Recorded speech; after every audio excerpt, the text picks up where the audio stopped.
Hello, Breach Burke here, and this is our April 15th live stream. A couple minutes late today because I have stuff, it's spring obviously, so I have a bunch of stuff going on around my yard, and I had taken a whole section of fence out in the back of my property, and I needed the town to take it away, and naturally they came to take it away at 3 minutes to 12, and of course they're very loud getting everything in there, so I thought, yeah, I don't need to be starting a live stream while that's going on. So here I am, and yeah, it's a busy day. I'm kind of trying to get my my head around what my topic is for today, because today is going to be one of those days where I'm actually going to be answering some questions that people have had or some comments people have left on different videos that I've done. That's mainly where I get commentary. I mean, my podcast is obviously hosted on Spreaker, and sometimes people do sign in and leave podcast comments there. Comments are always helpful and welcome. Even negative comments are helpful and welcome because they increase the visibility of the actual the podcast or of the episodes. So so commentary is always good. Of course, obviously we prefer good commentary and not the bad stuff, but it happens. And the commentary that I wanted to talk about, I don't know that I want to necessarily call it bad, but there was some critiques or maybe some grumbling about certain things that I do in my approach to the material that is on Chthonia in particular. So I'm going to talk a little bit about that, and it's going to get us a little bit into the subject about worship of the ancient gods, and also about psychoanalytic meaning and how useful that actually is. So, first, I always like to give a few updates as to what's going on in Chthonia. This has been, I posted yesterday here on IG that I have a new book coming out. That book is coming out on May 1st. It is called Project Lethe, and it's something I have had in the works for a very long time now, so it's not a new book. I have several others actually. I think I mentioned in the past that I've got about 5 coming out this year. So this one's ready to go. There's actually a second one where the proofs have gone through. That one's not coming out till June 1st, and I will talk about that one when we get closer to that time, when the release date comes out. It is going to be both in ebook and in print format. The ebook format, I was trying to evaluate how good the EPUB copy was on Apple Books, and that, I don't know, my interface for it, I think, is kind of lousy. So it's hard to know because if you use a flowable form, then it kind of sticks chapter numbers and bottom of page, and then it kind of goes up the next page. And I hope that is not how it ends up appearing, because I spent hours trying to make sure that I had all that right. You can actually set things up in EPUB as what they call fixed format. The problem with fixed format is that I would go in and it would take the top 2 lines of every paragraph and mush them together. And I'm like, okay, that's not working or helping me. So if I was trying to maintain the spacing and the way that I had the chapter numbers and everything. So I just gave up. I was just like, okay, if it flows and then it's like, okay, 9, and then we go into 10, then that's just what it is. I don't use e-readers as a general rule. As you can see behind me, I have a ton of books. I mean, well, the one side is more DVDs and videos, but that side's books, and then upstairs there's more books. So yeah, I tend to like print. I prefer having a hard copy in my hand of the stuff that I've done, but I do know that some people prefer e-readers, and the e-reader version is usually a little less expensive, so people can get that without having to pay for the print copy or having to store it if they're going to read it once and then be like, okay, I don't need this now.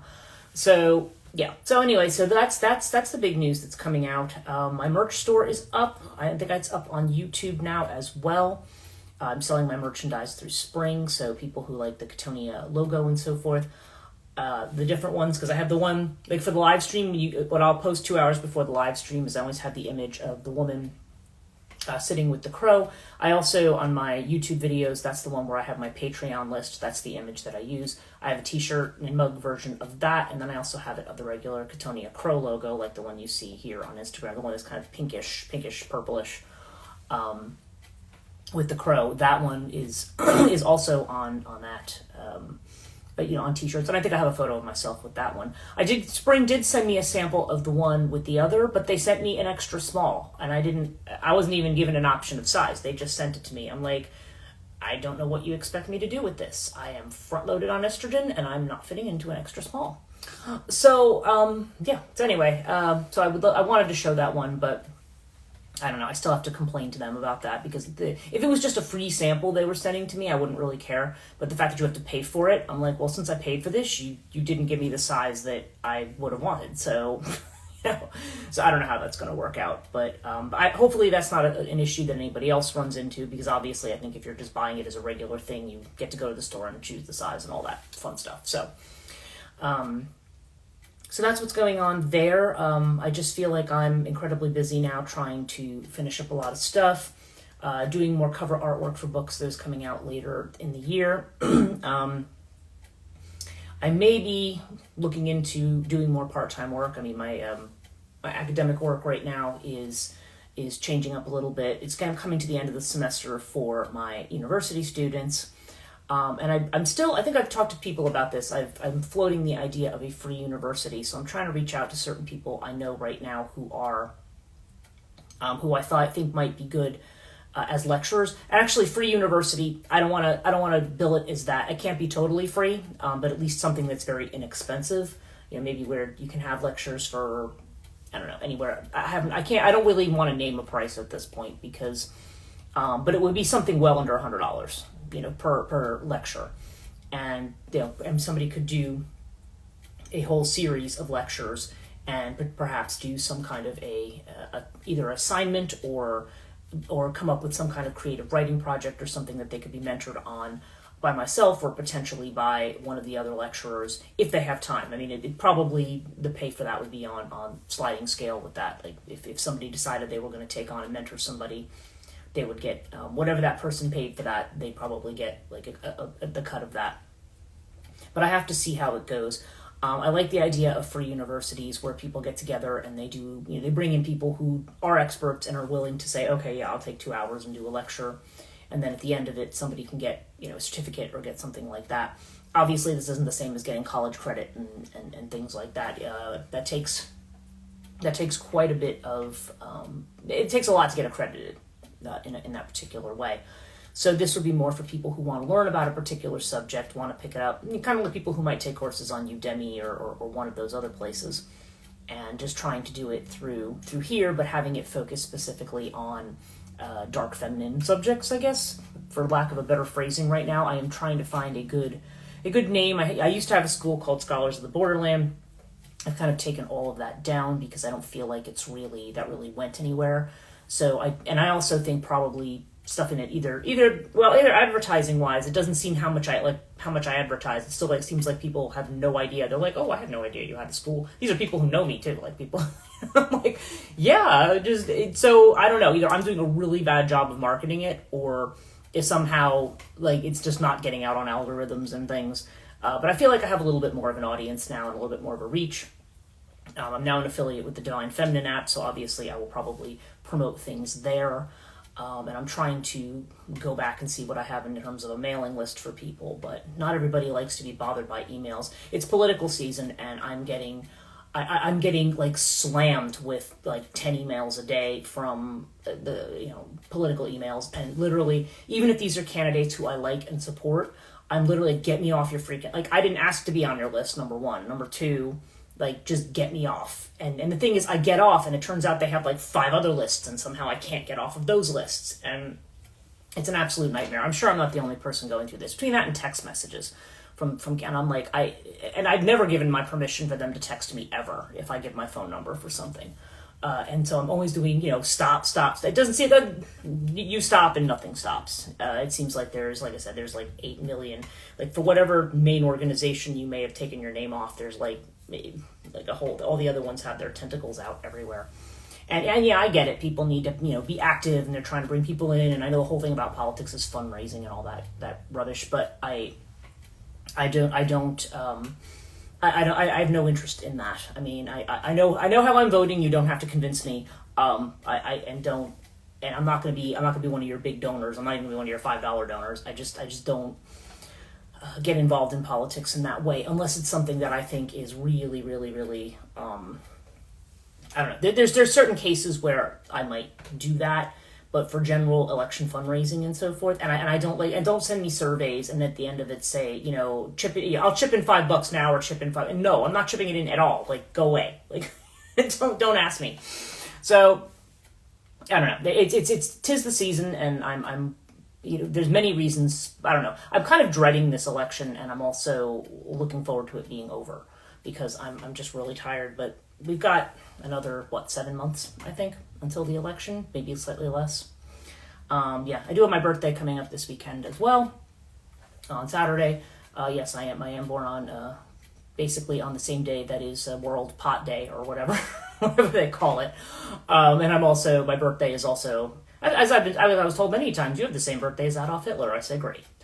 April the 20th is my birthday. So, so I have, generally, I end up celebrating birthday month. I was out this past weekend for my birthday. I'll be out probably during the week. I know I have plans the following week, and so it's kind of is an ongoing thing, which is nice. It's a nice little break, but it's been really busy over here.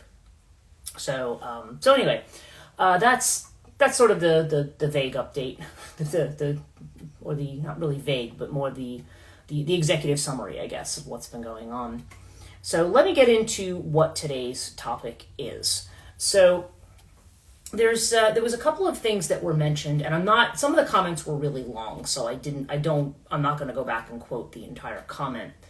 But I had two different comments in different places, and one was somebody who was saying something to the effect of, I'm tired of all this psychoanalytic stuff. Why doesn't anybody ever talk about practice? Like, you talk about these gods. How about how do people worship these gods? What's the spiritual angle of this? Okay, so that was one question that I'd had.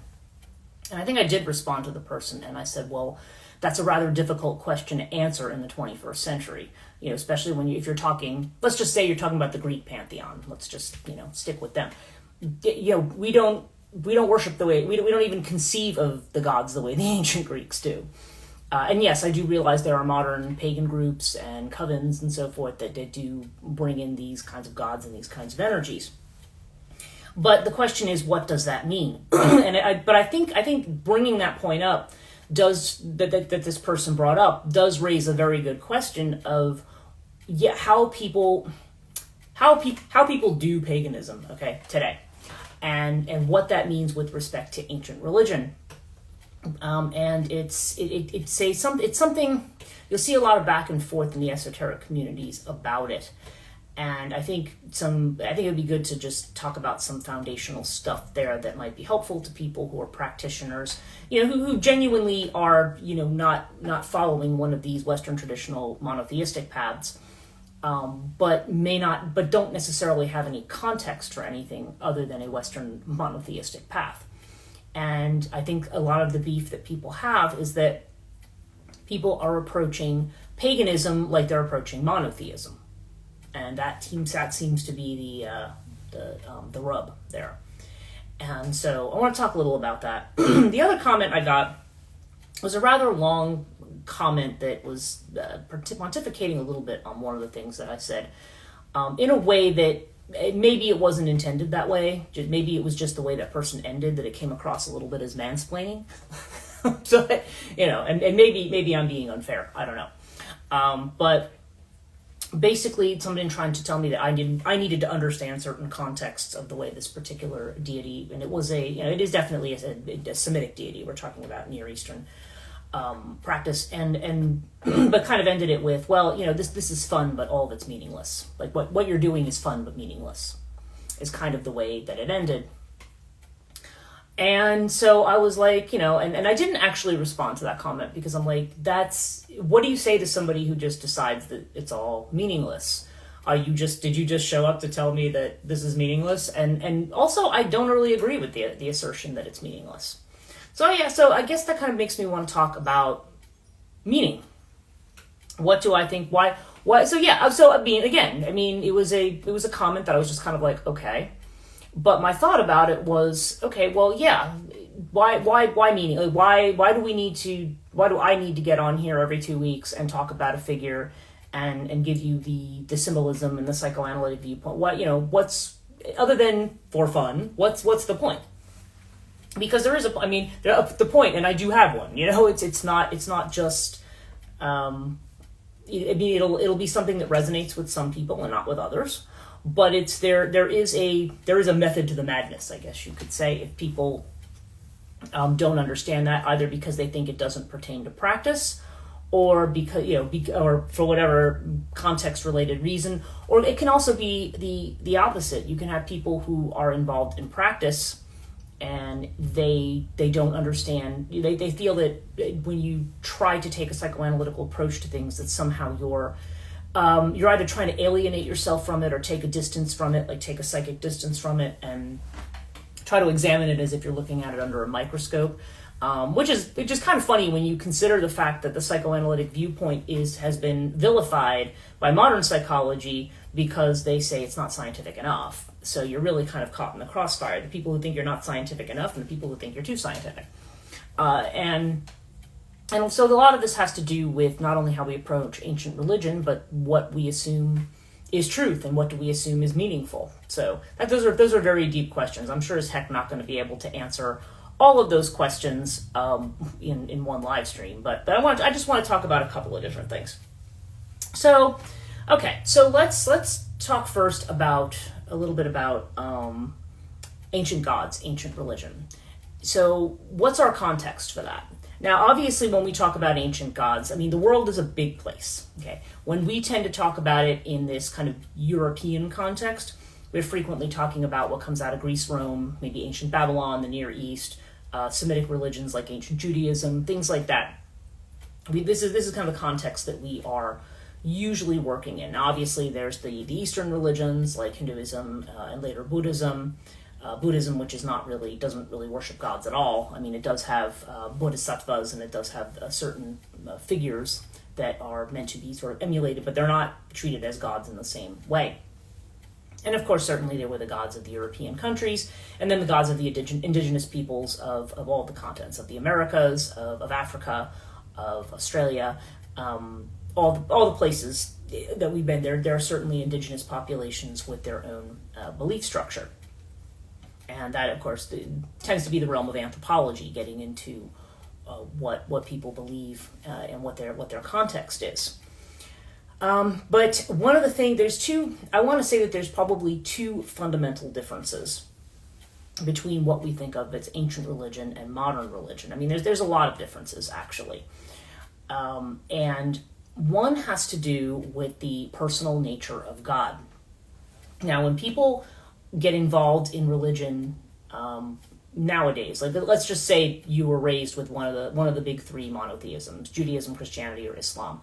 I think Christianity and Islam probably a little more so than Judaism, because Judaism, I find there's sort of a sliding scale of things. Like there's not while Judaism is monotheistic, there's not always the same emphasis on the personal relationship with God, although of course there is obviously the idea of the covenant, but it's not always.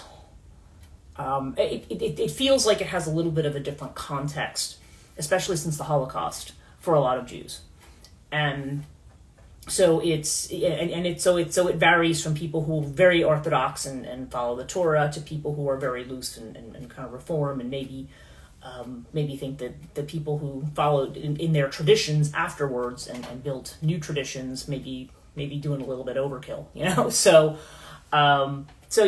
it varies. But if let's just look at Greece, Rome, and the Near East, just for argument's sake, because we could really go down a rabbit hole there. If you're talking about a personal relationship with a deity, okay. This is definitely something that comes out of biblical thinking. It comes out of the thinking of the covenant, okay? The idea of a covenant which initially was between what we think of as the Jewish or the Hebrew people, the Israelites, and really Yahweh, Yehovah, Elohim, Adonai, whatever names you want to give to that being. That was the deity that was unique to them. That was their I don't know, you want to say, in war, this was sort of like their secret weapon, like, this is our God, and he's better than your guys, and he's going to give us victory. And then, of course, when they didn't get victory or things went bad, then they had to say, oh, how do we tick off God? And so you see a lot of that. That's what a lot of the Old Testament is constructed of. Genesis and Exodus, in particular, are certainly about the ways in which they're obviously humans are created. You have that idea of the fall, and then you have the idea that comes up later on of humans and angels mating and forming, making the Nephilim, and then Yahweh deciding he's going to destroy the entire earth, and then you have Noah and the flood, which of course is really a repeat story from the Babylonians and the Sumerians, who have almost an identical stories that are probably 1,000 years before that one, at least in terms of when that one was written down. And then you have the whole idea of the Exodus and so forth. But you have this idea of a covenant, which is quite unique. It's the idea that Yahweh has a personal relationship with this particular tribe or this particular people. Okay? Now, one thing I want to say about that, what went off in my mind, I know I did a paper about this back probably 12 years ago. I had done a paper for American Academy of Religion on the marriage covenant between, and really the way in which that was not only kind of an abusive marriage, but in the way in which Yahweh actually, and this is what Jung points out, is that Yahweh actually is the one who breaks that promise, but nobody can really hold Yahweh to account. And the example, of course, is the Book of Job. The idea that idea was broken apart. And I am going to read a little bit, like just from answer to Job, because it jogged my memory, and I said, yeah, that's what I want to talk about. But there's that, and then the other component that we equate with modern religion, besides the personal relationship with deity, is ethics, morals and ethics. There's this idea, first of all, when you have a monotheistic God, first of all, then that also deals with your idea of truth. There can only be one truth. There's one God, there can only be one truth, right? That's what a lot of people will say. And then, of course, when they all argue about what that one truth is, it's it can get really hairy when that happens. So the idea of one is, at least from my perspective, that's problematic. When you start talking about one God and one truth, that's problematic, because now there's somebody who's going to be excluded, somebody who's going to be an infidel, or somebody who's going to be working in not truth, and so they have to be brought on board with the truth, which is not, it's a very dogmatic way of thinking, okay? Because these religions are also very, very rule-bound. And that's one thing I think that the ancient Jews and the Romans certainly had in common, was that they both, when it came to religious practices, they had a lot of rules. And it's not that other civilizations don't have rules and taboos and boundaries and things, but there just seem to be an awful lot of them.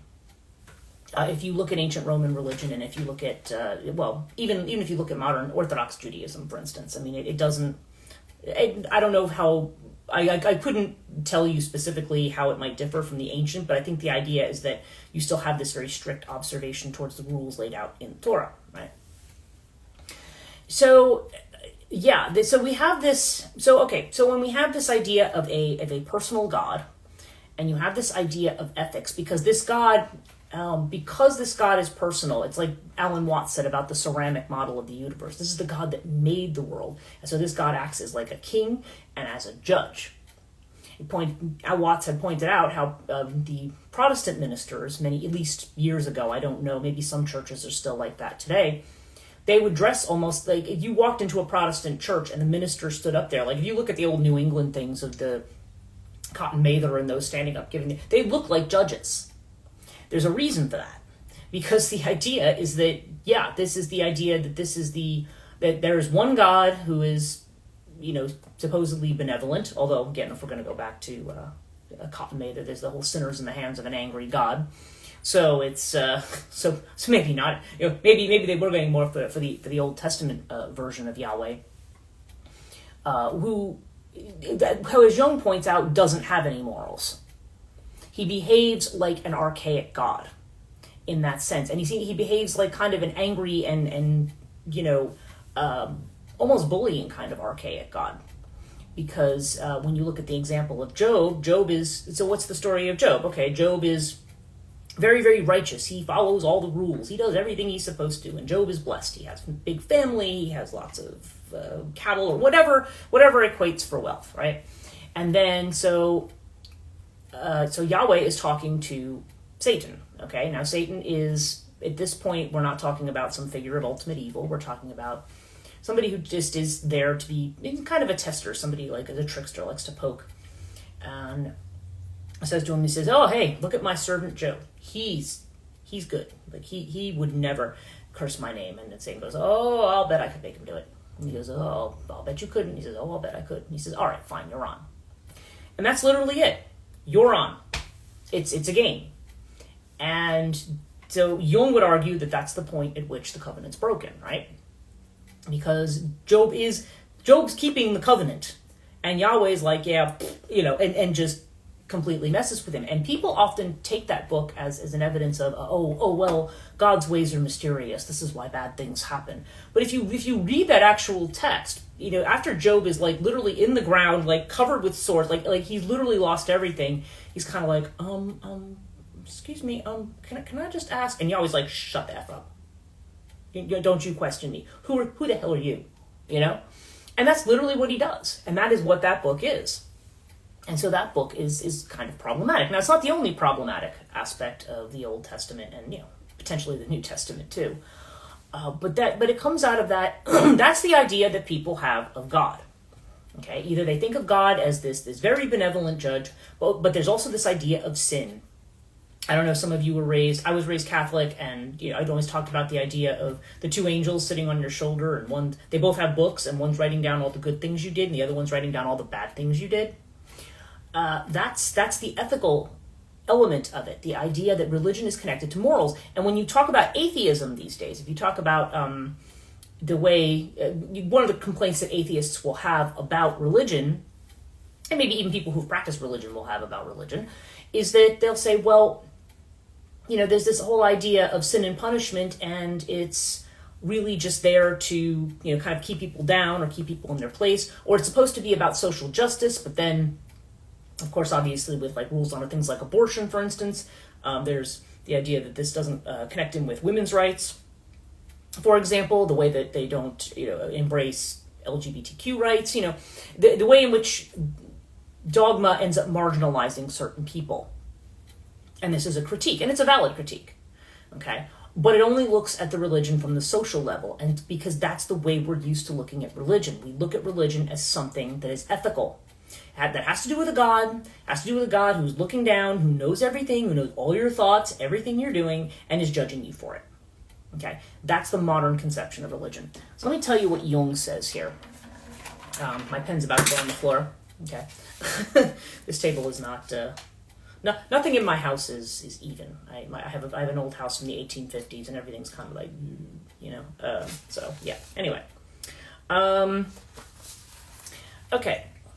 So he talks about Job. Jung is talking about Job's knowledge of God. I don't want to go to the back text, but he said one would be, because obviously you're not supposed to complain, and of course if you complain, see what happens. But it says one would be more astonished at Job's knowledge of God if this were the first time one were hearing of Yahweh's amorality. His incalculable moods and devastating attacks of wrath had, however, been known from time immemorial. He had proved himself to be a jealous defender of morality and was specially sensitive in regard to justice. Hence, he had always had to be praised as just. And justice, by the way, is something that they have in common with the ancient gods, because the ancient gods, they were interested in decay, in justice. What is just? But it has a slightly different sense to it. So let me just go on. Hence, he always had to be praised as just, which it seemed was important to him. Thanks to this circumstance or peculiarity of his, he had a distinct personality, which differed from that of a more or less archaic king only in scope.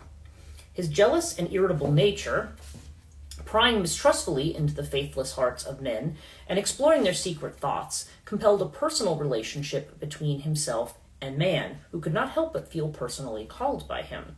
That was the essential difference between Yahweh and the all-ruling Father Zeus, who in benevolent and somewhat detached manner allowed the economy of the universe to roll along on its accustomed courses and punished only those who were disorderly.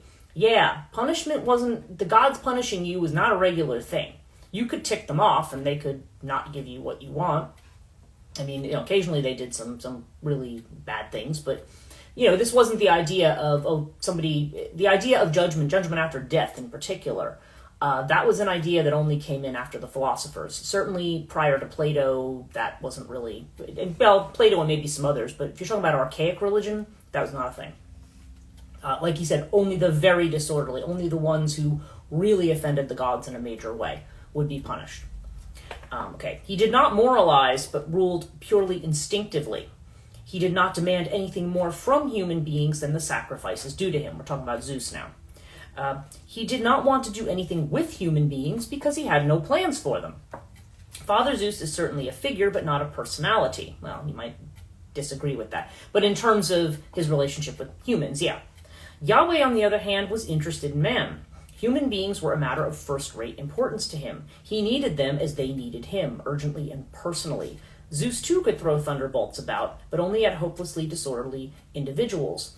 Against mankind as a whole, he had no objections. But then, they did not interest him all that much. Yahweh, however, could get inordinately excited about man as a species, and men as individuals, if they did not behave as he desired or expected, without even considering that in his omnipotence, he could have easily created something better than these quote-unquote bad earthenware pots. Okay? So, yeah, just kind of driving home the idea that when you talk, if you want to talk about the 12 Olympians, say, okay, there's a lot of people who are into the cult of the 12 Olympians now.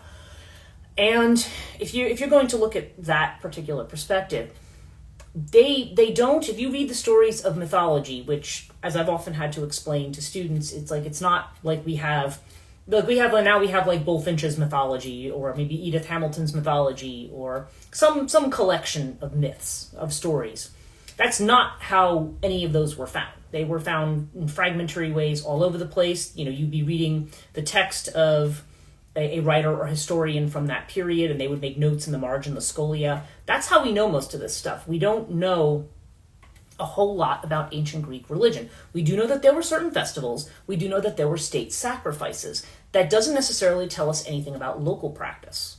Okay? Now, it's assumed that there were local deities of the local flora and fauna. Certainly you see this in ancient Rome. Probably the same was true in other places as well, because you do have this idea of having this relationship to nature, but it's not a personal relationship. It's more of the idea that you are negotiating the forces that are there.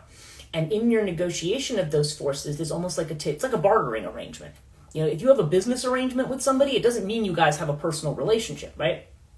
If I give you a product and you give me money for it, or you agree to exchange something in some way, there doesn't necessarily have to be any animosity there. Certainly, it can be a friendly arrangement, but it doesn't necessarily imply that there's a personal relationship there. If you walk into the store, you're not necessarily having a personal relationship with the person in the store, right? It doesn't work like that. You have these forces around you, and when you want, if you need something, or if you are concerned, let's just say there's like somebody predicts like there's an omen of a natural disaster or something. This is obviously, we're talking years before scientific instrumentation and so forth, and you want to have protection. So you might go and make a certain type of sacrifice that you think is pleasing to the deity or force that would be connected to those storms, whoever that would be for you, whether it be locally or whether it be on the state scale. And obviously, once you get into city-states and out of tribal kingdoms, which is what you have initially in that area, certainly when you're looking at the period of time of the Iliad, all of those generals coming in, they're all kings of their own tribal kings. They're all kings of their own little states. It wasn't a Greece proper fighting Troy. They were all individual kings. And some of them had a little more clout than others, like Agamemnon had a lot of clout, Odysseus had a lot of clout, Achilles had a lot of clout, Diomedes had a lot of clout. There were certain ones who were these particular tribal kingdoms that were considered either to be probably at better stature in terms of wealth or position or something. But you had a lot of things that were very focused on the family line. The mythologies were focused on the family line. Even the idea of justice is focused on a lot of that, on ancestral stuff, on keeping, on continuing the family and continuing it in a way that does not corrupt the line. When you have the mythologies, as I think I've said before, connected to incest, connected to cannibalism, connected to all this kind of stuff, this is all the ways in which the lines become corrupted. And when you have the Furies appearing, for instance, the Furies are there to make sure that those boundaries are enforced, because that is what allows the continuation of not only the family, but also of civilization, because you are following along those particular rules. Now, we don't live in a society like that today. Mentally, people are kind of going back to this tribal idea. But the ancient Greeks, of course, had a different tribal idea, too. Like now when we talk about tribalism, it's us versus them. You don't vote for my guy, or you don't this or that, so therefore you're the enemy, okay? Or, the liberals versus the whatever. I mean, whoever, I don't even want to say conservative. It's just whoever is not in that thing. The woke versus the non-woke, right? It becomes very, very tribal. But tribalism in those days, yes, you would have these warriors who would go out, and if they saw that somebody had a piece of land that was nicer than theirs, then they might fight them for that piece of land. They might loot and they might fight. But they also dealt with those kind of boundary disputes by through what the rules of Xenia. That was something that was honored throughout that particular area of the world. Xenia, of course, is the phrase for guest friendship. And guest friendship is the idea that if you as a stranger show up at the house of a person, usually, obviously, you're talking about somebody who's got great wealth, and if you come to the house and say, I'm visiting from another place and I'd like hospitality, you're welcomed in, and they're singing, and they have feasting, and you're given all these gifts, and then the idea is that they're going to tell you their story, and then you're supposed to tell them your story. There's kind of this exchange that goes on here, and then when you leave with they of course, the more wealth they have, the more gifts they have to shower you with, and then the idea is that when they come to your country, if they happen to pass through, then you will show the same hospitality to them, and that hospitality extends again ancestrally through generations. That you see it even like in the Iliad. You'll see Glaucus and Diomedes when they run into each other. They say, my grandfather hosted your grandfather. And then they're standing in the battlefield telling these really long stories. But there's the idea, and so they say, okay, well, we're going to exchange weapons, and we're going to exchange gifts, and we're not going to fight. This is a thing. It's a thing, and when it's violated, the penalties are very, very harsh. That is when the gods may inflict stiff penalties, because that's just a line you don't cross. That's when the Furies, I think, more are involved with like murder within family lines. So if you murder your sibling, or if you murder your mother, like Orestes did, then the Furies are going to come after you. They have another type of boundary that they set, but that's really the edge of what we would call morality in ancient religion. It's just the idea that you would do what is quote unquote just in a particular situation, and that's not necessarily strictly defined. And you didn't commit the one sin you would have is hubris. You didn't have pride. You didn't say, I'm better than the gods. They suck. I'm awesome. Like you don't do that. We all see the bad stories about what happened to people who do that. But you also, there was just certain customs and tradition that you just did because this had to do with the continuance of the family. This is what this was all based on. It had nothing to do with other kind of morals. Morals around, say, sexuality and things like that, again, at that time would have been based a little bit more on the continuation of the family and how that was going to work. So where does that leave us, really? When you talk about this ancient conception of religion that is not personal, it's about, here, I'm going to give you these things, I'm going to sacrifice these things to this god, and ask this god if they can do this for me in return. It's like a bartering situation. It's a tit for tat, and that can go in all kinds of ways. One of the most interesting things I think I came across when I was researching Death and the Maiden was I was reading a book. I think it was all entirely in French, but it was about Zoroastrianism, and they were talking about how the ancient Greeks, when Zoroastrianism, which is something that had an influence along with Egyptian religion and thought on the mystery cults, when that religion came in, you of course that's one of the first dualistic religions. You have Ormazd or Ahura Mazda, whichever name you want to have for the good god, and then you have Ahriman, usually is the evil god in Zoroastrianism, and the two of them are in a cosmic war with each other. They're really one of the. I don't know if I want to say they're the first dualistic religion. They're often cited as having an influence on later versions of monotheism with their idea of good versus evil. Okay.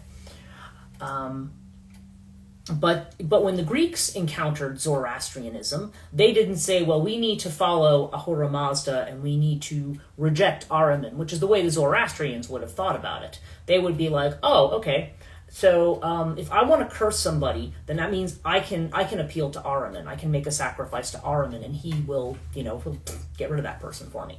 They didn't look at it as this I'm a good person and I'm going to fight against this evil guy over here. That's not the way it worked. The idea was the evil guy's over there for when you need to do something evil. Somebody messes with you, they steal your cattle or whatever. Okay, well, I'm going to, curse that person or do something to make them give the cattle back and punish them for what they did. It's very individual. It's not really about morality in broad strokes. It's not about God is watching you and is concerned about, what clothes you wear, who you have sex with, it's not about any of that.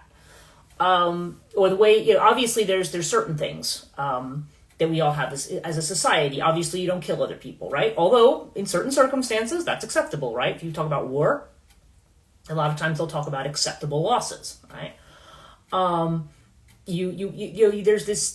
There's this dogma and this code or these rules that you're supposed to follow. And of course, this also is something that comes along with having a scripture, which is also something that the ancient peoples did not have. They didn't have a scripture. They had beliefs. And a lot of times what we read as modern mythology is really a collection of local beliefs. We don't know. You could have the same story with multiple variations because it's not like there's just one. There's not the equivalent of a Bible, right? There's no one sacred scripture until you get to the mystery cults. Again, where you have the Hieroskamos, you have these papyrus that were found that are meant to not only give the stories, but also may talk a little bit about the rules or the beliefs or whatever of that particular group. That was not really a thing before that. To have a sacred scripture and to have rules is really the result of rationalism.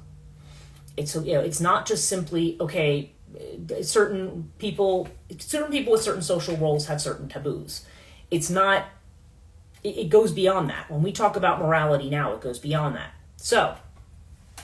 So where does this lead us? Okay, so if you are a modern pagan, okay, and I'm sorry, in spite of what people say, I know some people get very, very irritated with modern pagans who they just feel like they'll be like, I've discovered Hecate and she's my best friend. But everybody does a version of that, okay? If everybody looks in the mirror, now then maybe over time, yes, you start to understand a little bit more about the nature of the force that you're working with, or maybe a lot more, and that relationship should change. But it doesn't mean that person, when people sit there and just go, oh my God, that person's so stupid. You're not taking into account, you can't, it's not that, just like you can't affirm or rationalize your way out of a problem, you can't just automatically, that template that has been impressed on you about what religion is and what God is, doesn't just go away overnight because you've decided you don't embrace that religion anymore. It's still there. And that is a process. That is something that you go through. If somebody decides that they're going to be initiated into a Wiccan coven or initiated into some kind of other esoteric group that does worship a particular deity, ancient deity, that is going to be, that is a whole, not only a process of learning about what that deity is about, but also about learning how that deity wants to be worshipped, because it's not, we kind of just take the template of whatever we grew up with and just lay it over the top of this deity. Or we may talk about this deity in terms that are almost monotheistic in the sense of how much power you attribute to this deity. I remember I was in Glastonbury a couple of years ago, and I went to a talk by David Rankin on, he was talking about angels, and he was talking about the invoking of angels. And one of the things that he points out, because we do have people there, because I remember we had some people in the room, and there were some women, and they're like, well, I'm a pagan. I have no interest in this kind of stuff. And he said, well, yeah, okay. I mean, I get that. He's like, but you've got to remember something.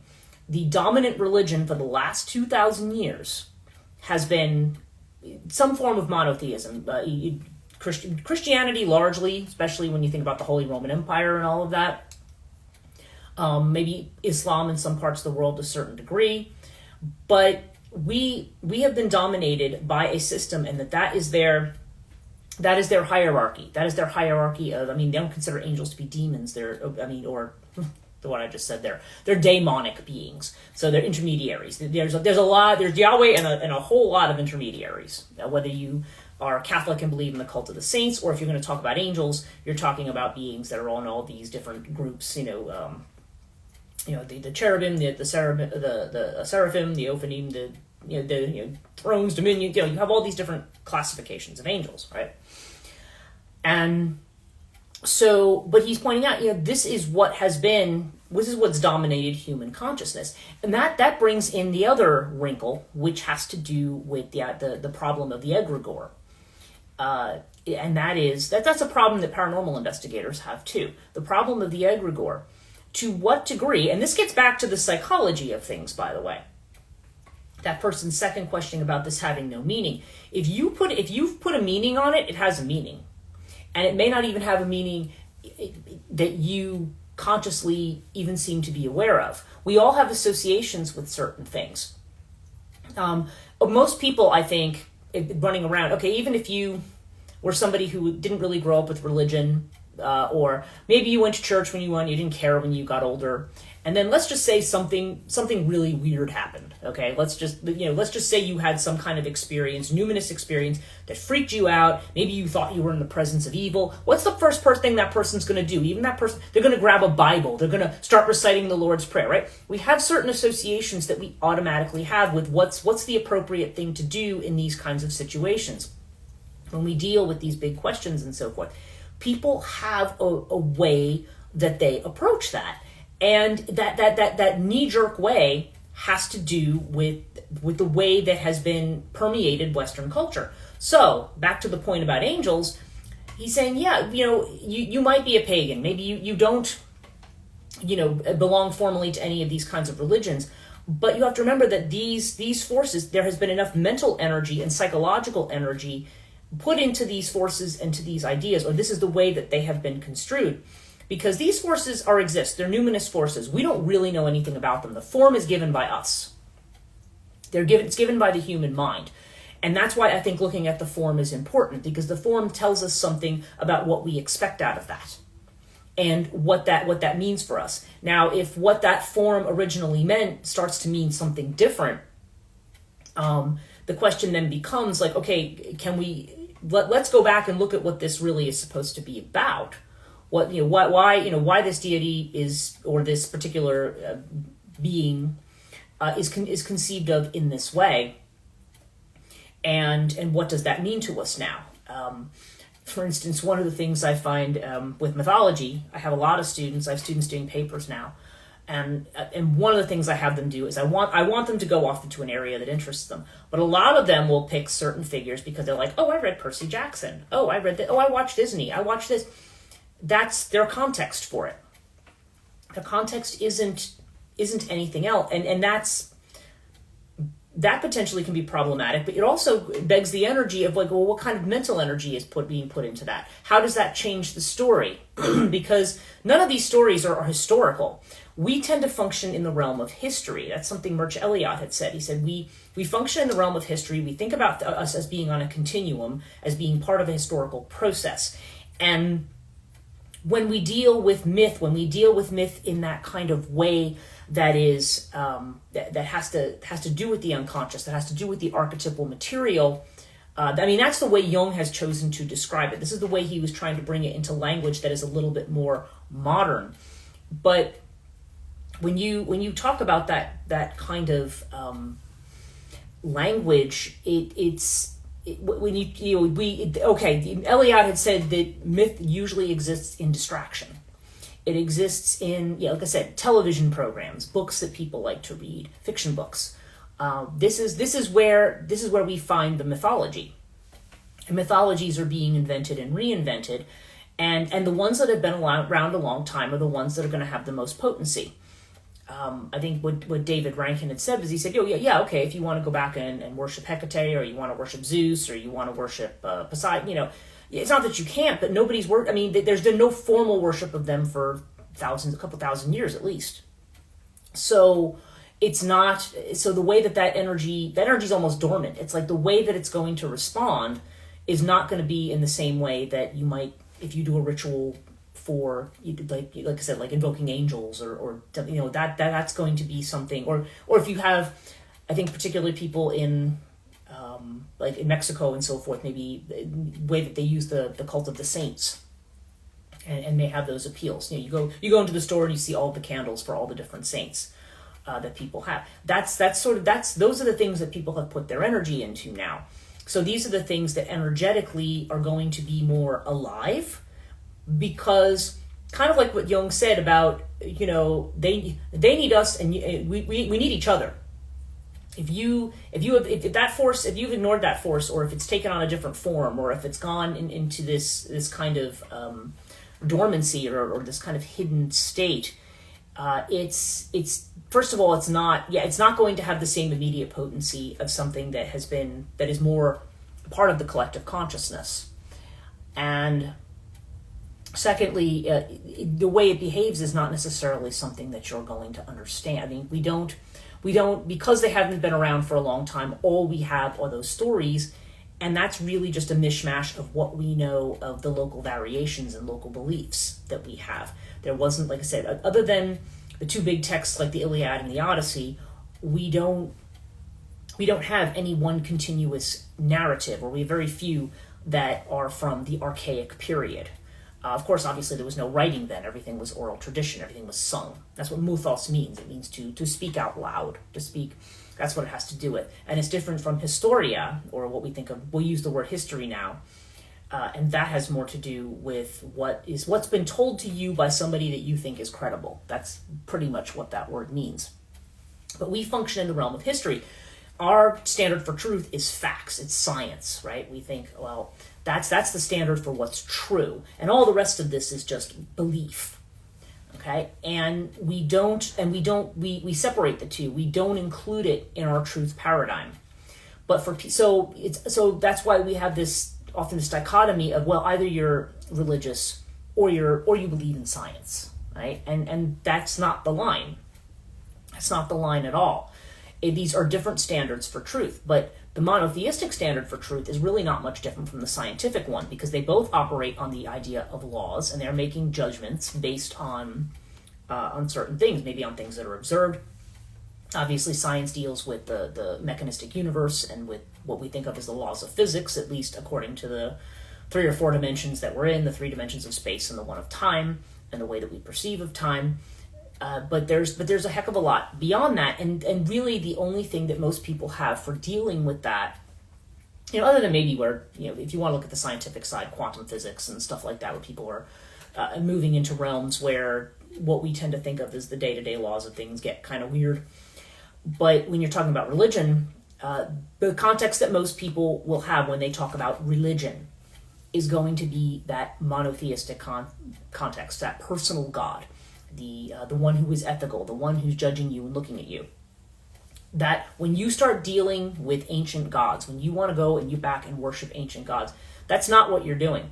The modern thing in our psyche about that, if you want to talk more generally, is the idea of the demonic pact. That's what that is. It's the pact. It's not, and again, I'm not suggesting that dealing with paganism is demonic in the sense that people tend to think of it. In the sense that people try to say that all the ancient gods then become devils, right? I mean, there's that idea, but I'm not suggesting that that's what they are. When you're dealing, that's the only modern equivalent we have for the method of worshiping ancient deities. It's the same thing. It's the idea of you have this you make a sacrifice, and sometimes they are. I mean, human sacrifice was always frowned upon, but it might be you might sacrifice an animal. You read about like, well, he sacrificed 100 bulls to Poseidon as we were opening this gate. You hear about things like this, and I'm not suggesting that people need to go back and start doing that again. Again, we live in a different society. We have different standards. If you want to talk about the paganisms of Europe that may be connected to, in a lot of ways, to the fertility of the land, we're not in a position where we are growing our own crops to live, and we have to be concerned about the life of the fields and the deities that rule those fields. We go to the grocery store and buy our stuff, right? We live in a different context, and so that ancient way of practice is going to have to be reinvented for where we are now. But I'm not sure. So there's going to be a difference. The way we worship is never ever going to be the way archaic people worship. I don't care if you decide to open the Parthenon again and have people turn up. It's not going to be the same because the needs aren't the same. The society's not the same. The culture's not the same. And our modern, what we're doing in the modern sense, if you're practicing as a pagan, is something completely different from what the ancients did. It's something completely different. So, but I also think it's something people need to at least be aware that these forces that they're dealing with, this is not like dealing with the God that they were taught about if they grew up and went to Sunday school or whatever, okay? They don't work the same way. And then people start to find that out, excuse me, when they, let's just say especially with the dark goddesses, they'll say, they might really be into Morrigan, or they might really be into Hecate, or they might really be into Lilith, or something like that. And so they'll do things, and they'll just, they think of, because they think of these deities as being empowering, they'll think of like, oh yeah, well, I'm a woman who needs to be empowered, so like, Lilith's my buddy, or this one, and I'm like, yeah, the problem is once you start working with those deities, that's just not the way they work. Even understanding that the context is different from what they might have been before, your relationship with them is not that personal relationship that you were taught about in Sunday school. That's not how they work. And so a lot of times people will get involved with these deities, and then it's like, then when their life starts to fall apart or things just explode and blow up in their face, or the thing that they thought they were going to get, they didn't get. I'm like, well, you didn't approach, but I'm not blaming them, but they did. You don't know yet how to work with that energy. And you have to understand that in working with those energies, that stuff's, it's if you're working with these energies to bring those influences into your life, say people who want to do shadow work, right? And that's a word that's thrown around a lot, not always, I think people don't see it as the grave kind of work that it is. It's pretty serious work, and it has a lot to do with the unraveling of your personality and of your hang-ups and of your morals and everything. I mean, it's an unraveling that I think people don't get, and you're not just going to say, well, this God's my best friend, and that's my shadow, because I'm empowered now, this is my shadow work. It's like, no, that's not how that works. This is a process. It's generally an unknown process to you because you're dealing with stuff that's deeply, deeply unconscious, or that's so automatic to you. You don't even know that you should be thinking differently about it. I mean, you don't think differently about it. You take the same thing, you just keep doing the same thing, and what that deity is going to do, they're going to basically, the way that they approach you is like, oh, okay, you want to work with me? Well, first of all, you have to give something up. They don't work for free. You have to give something up. And then what they're going to do is then they're just going to keep poking at you and just say, yeah, but let's just see how much you want my influence on what you're doing. It's always a wild ride. It's not, and it's not. I think there's the feeling, because people talk about, I pray to God, and then most of the time I pray and nothing ever happens. Well, the same is going to be true of these gods as well. It's a tit for tat relationship. You're asking them to do something for you. It's like walking into the store and saying, "Yeah, I want all this stuff, but I want it for free." Like it's a different kind of relationship. So, yeah, and trying to figure out how that's going to work in today's world is a bit of a challenge, because we're not in a culture where we're going to go. I mean, there are some groups that still sacrifice animals and stuff. Most of us are uncomfortable with that. We don't want to do that. So what's the tit for tat here? What is this deity willing to accept? And how do you know you're interacting with that deity and not with an egregore? Not with some psychological conception of what you think that deity is or what it should be. Because egregores are very powerful. And that's the thing too. This is not the psychological stuff. It goes back to when I was in grad school for religion the first time. I remember I had a professor who was she was a psychoanalyst, and people would say to her, "Well, yeah, but this is just merely psychology." And she'd look at you and she'd go, "There's nothing mere about psychology." We tend to, because we try to treat it, especially now with the way that we approach it, we tend to take a distance from it and just try to act like, "Oh, well, this is just a collection of my thoughts, and this is my cognitive approach to changing my thoughts." And so, no. When he's talking about psychology, he's talking about depth psychology. He's talking about your actual connection to the underworld. The one, by the way, that modern religion tells you shouldn't have, that you were saved from for some reason. Why you want to be saved from it, I don't know, because that is your connection to life. Your connection to death is your connection to life. And that's another thing that people unravel and untangle as they go through this journey. And oftentimes we end up doing it in very, certain ceremonies and things. I mean, yes, the point of ritual and ceremony is to deal, because you're dealing in symbolic material when you're dealing with the unconscious. Think about dream symbolism and things like that. That was what Hillman said. He said the dream is the key to getting reconnected to the underworld, because that's where that symbolism is. That's where you make those connections with what's out of your day-to-day conscious purview, your ego. That's what gets you outside of it. And myths and things like that also get you outside of it. Rituals are meant to get you outside of it. But the question is, do the rituals have the force? I've been to certain rituals over the years. I mean, this has been, 37 years I've been doing this now. I've been to certain rituals where I just stand there. I'm like, this is no better than somebody going and making their confirmation and having the bishop just go and give you the little, slap on the wrist or whatever and say, "Oh, okay, now I declare you, blah, blah, blah." It means nothing to most people. When does a ritual have force? And how does it have force? And how do you do that? How do you manage to connect in a way that is that reflects the modern way that we live? So that's the challenge that modern groups have. And I'm not going to sit here and pretend that I know what all the answers are, or that I know what the answers are. I know what I do for myself. And it's not something, it's certain things that I've learned over the years. Yeah, she's saying, how do we in the 21st century go about working with the old gods? Yeah, that's a good question. It's different for everybody. My way of doing it, I have a way that I've developed over the years. Obviously, I've started with, I think first of all, you need to accept that you're working in a modern religion. You're not working in an ancient one, okay? You are working in a modern religion. Gerald Gardner, okay, when he came up with Wicca, Jake Stratton Kent used to say this a lot. He would just say, he'd be like, because when people would start trashing Wicca, he'd be like, "Hey, wait a minute, this is a new modern refiguration. Don't start trashing people who are trying to figure out those old energies in a modern context."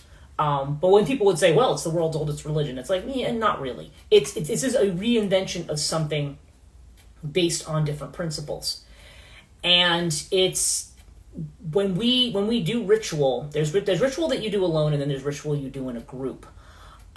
So group ritual has to there has to be a way of connecting in. There has to be a symbolic way of connecting in that provides you with the depth of that experience.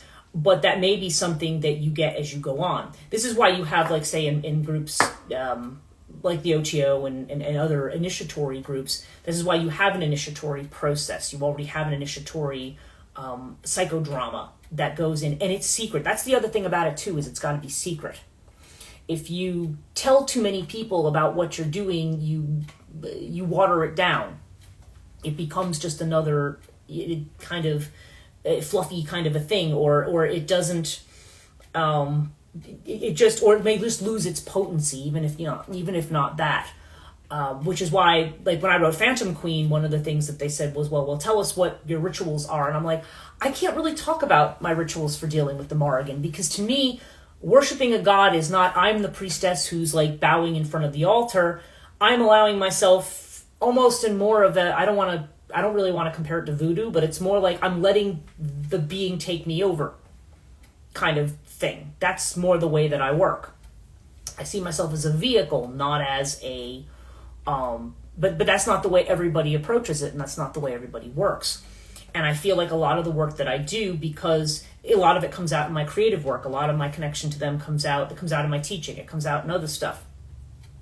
But one-to-one, there's the certain core elements that people have, and certain core ritual elements are perfectly fine, dealing with, four quarters, dealing with the elements, dealing with all of that. All of that's good basic stuff. But I think ultimately you have to see, you don't want to be too dogmatic, and you do want to see a lot of times, if you're working, say, in a coven environment or something that's experimental, you want to see where you're being taken. If you're working as a solitary, that's a little bit easier. When you're working in a group, you can have a really good group dynamic if everybody's on the same page. I mean, you can also have a lot of unnecessary drama too, but when you have a good working group, everybody can be on the same page. And if you have a person who is experienced at the head of things, then generally you can at least go on that journey. You just have to recognize that when you start that journey, you're still going to be in the place. It's very hard to unwire yourself from that mindset. And so what you thought you generally, what happens is, what you think your relationship is to begin with, you later on realize, ooh, it's something else. And there's going to be fall downs. There's going to be hard knocks. That's actually just part of the process. It's not really avoidable, and you really don't want to avoid that, because that's how you learn. That's how it finally becomes ingrained in you. Ancient ritual, it was like they take guys out and scarify them. Well, there's no need to do that. But in a way, this is the way it does. When you do something and you go, whoa, wait, that didn't work, or that wasn't the right way, then you get put on the right path. But it's a bit of fumbling in the dark, because you are working in the dark. You are working in something that has basically been hidden from view. And there are certain, like I said, there are certain practices and certain groups that are perhaps more established. But when you're dealing with ancient deities, you just have to remember that they're not going to behave the way that we might have expected. Whatever god we grew up with, assuming that we did. They're not going to behave the same way, and we don't necessarily. I can't. I have my work. Okay, I work with the Morrigan. I can't say that the way I work with the Morrigan, that it's necessarily going to be the same for somebody else. Or probably a better example is when I have gotten engaged in Kali worship. I do deal with the matrikas, and I've had other people deal with the matrikas that have very, very bad experiences. For me, I have something that I've established in my way, maybe based on my ancestry, on my karma, on whatever. That person may not have had the same thing. So it's like, okay, maybe that's not the route you want to go. You want to go somewhere else. But you want to get out of good evil paradigms. That's important. Don't look at this as, oh, that's a good thing and that's an evil thing, because when you start doing that, then you're just replaying the old thing, and then you're being dogmatic again about what's moral and what's not moral. Obviously you have certain boundaries. There's certain, you have certain codes of ethics that you will have for a particular group or for group work or even for yourself. But it's not, you want to get away from ideas about, you're going to have all kinds of experiences if you move into that. And it's not going to be a paradigm about these rigid categories of good and evil. that's about all I can say. I'm actually running quite over time here. It's an interesting topic. As I've said in the beginning, there's no way I'm going to be able to answer all of this in one live stream. But it's just, this came about, for those who joined a little later.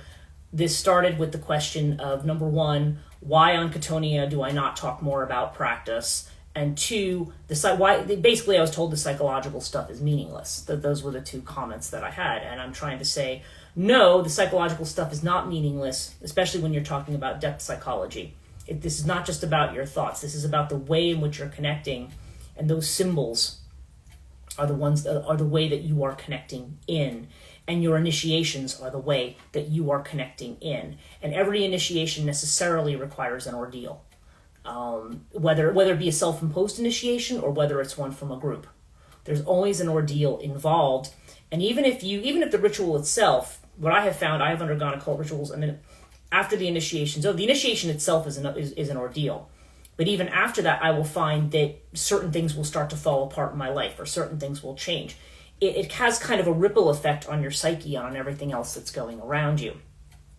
And so if you've been doing things and you run into brick walls or you failed or whatever, then you're probably doing it right. If you've been going along and, everything just, then I don't know, there might be something missing there. If it's not fundamentally taking you, breaking you down, and transforming you in some way.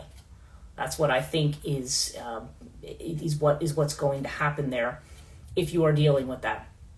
Because when you're dealing with these kind of forces, you're moving in a space that's definitely closer to nature. It's closer to the Chthonic, and it's closer to what is more, in terms of our consciousness, it's what's more archetypal. And yes, I know a lot of people don't like that. They try to say, oh, archetypes are separate. I'm like, no, Jung wasn't talking about archetypes as like they are kind of abstract, but he was trying to describe a force that he said is autonomous, it's numinous, it's there, it exists in spite of us.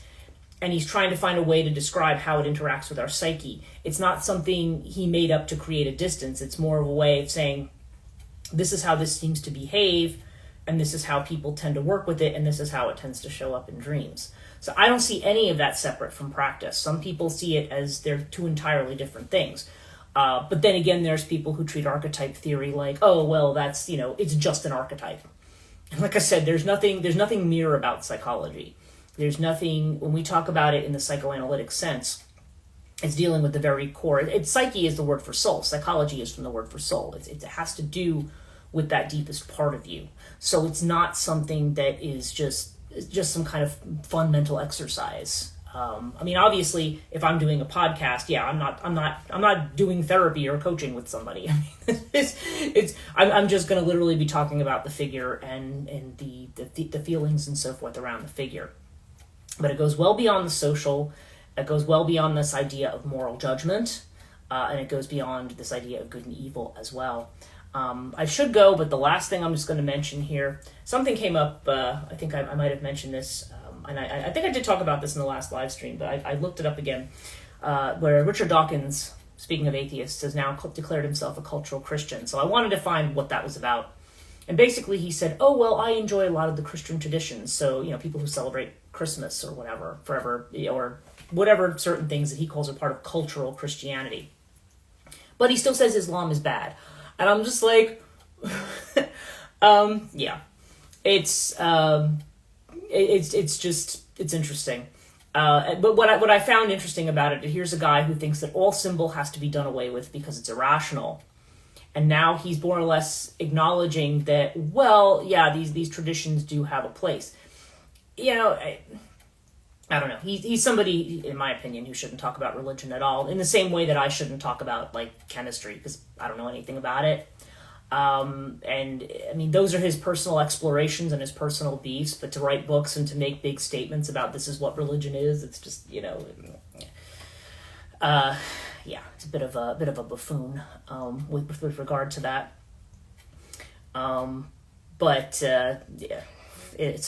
Anyway, it's an interesting topic, but I think fundamentally when we're talking about religion, we need to understand what the differences are between our modern view and the archaic view. And then the question is, knowing that we can't really go back to the archaic view, how does the archaic fit in with the modern? And to answer the question, I don't know that there's one answer to that. I think it's a journey, and it's not a linear journey. You can go 2 steps forward and 5 steps backward. But you just need to be engaged in the process. And I think if you are engaged with the process and you are dedicated to engaging in the process with those forces as you need them, it doesn't mean you have to have a lifelong devotion to one deity. Maybe you will. Some people do. Other times you work with certain deities at certain times and not at other times, because it's a matter of what do you need from them at that time and what are you going to give them in return. That's really what's fundamental there. And then or if you're in a group, what are you going to do? What are you seeking to do as a group? What's the aim? And then to what degree there is, to a certain degree of how, when you put mental energy into something, how much is that the real being and how much of it is what you want it to be. All forms necessarily, if you encounter a deity in its numinous form, it generally I don't care who it is, it's terrifying. Numinosity is by definition terrifying. If you encounter a numinous force, it's almost like all it has to do is come near you, and you just it just really can shake you up. That doesn't mean it's evil. It just means that that's the type of thing that you're dealing with here, and the question. But oftentimes the forms that we give it are ways of negotiating with it, and ways of trying to deal with these forces that are part of our existence, that are part of our lives. The problem with what I consider to be, I'm going to call it the hardline atheistic scientific worldview, tries to pretend that these forces aren't a real thing. But they are. And that's what people know, and this is why people gravitate towards them. But traditional religion doesn't do it for most people. Strictly science has its place, but strictly scientific thinking doesn't do it for a lot of people either.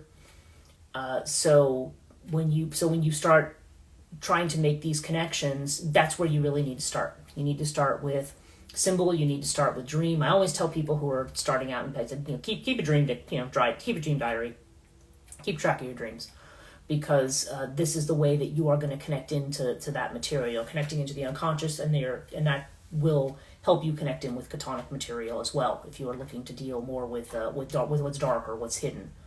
Or if you're looking to cross a boundary. But if you're going to make a transformation, if you're engaged in this because you are transforming as a person into somebody perhaps who that's more authentic to your soul rather than what the social definition of that should be, then that's going to be a process. There's going to be a breaking down and a building back up. So just be aware of that. The problem comes in when people think that they've adopted a deity and they say, oh, well, that deity is now that I have that deity, everything's going to be fine and my life's going to be perfect after this. And it doesn't work like that. Working with the deity, or they think when things start to go wrong that somehow that deity is evil or something, and it's like, no, you're working in the wrong paradigm here. It's a process, and it's not always an easy one. So, thanks so much for tuning in this week, guys. Looks like there's quite a few of you this time. Again, I'm really pleased that people can join me for this live stream.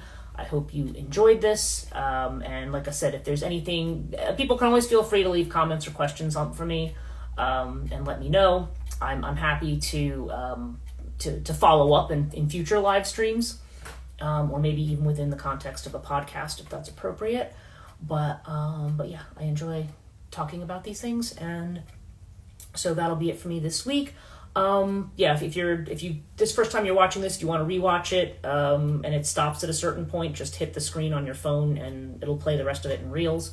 Otherwise, I'll have this whole conversation, or this whole well, it's not conversation, it's me talking, right? It's gonna have this whole live stream tomorrow up on YouTube, so that's where that will be. So I hope you enjoyed today's podcast on Queen Maeve. That one I recorded. It's a little bit of a long one, but and I'll have more updates and stuff next week. So in the meantime, everybody have a great week, and thank you so much for joining, and I'll see you next time.